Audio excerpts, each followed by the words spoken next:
Missile বৃষ্টি ছুটছে ইসরায়েলকে লক্ষ্য করে, আর তাতে ইসরায়েলের ক্ষয়ক্ষতির পরিমাণ ব্যাপক বলে জানা গেছে।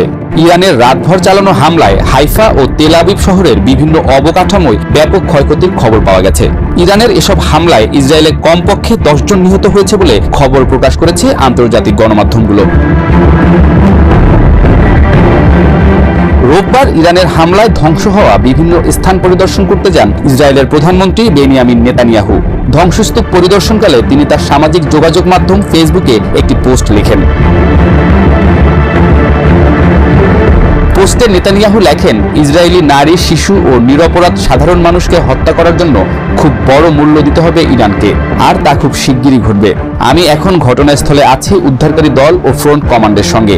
ইসরায়েলের জনগণের পক্ষ থেকে আমরা ক্ষতিগ্রস্ত পরিবারগুলোকে সহানুভূতি জানাচ্ছি। তিনি আরো বলেন, আবার সবাইকে বলছি, আপনারা নির্দেশনা মেনে চলুন।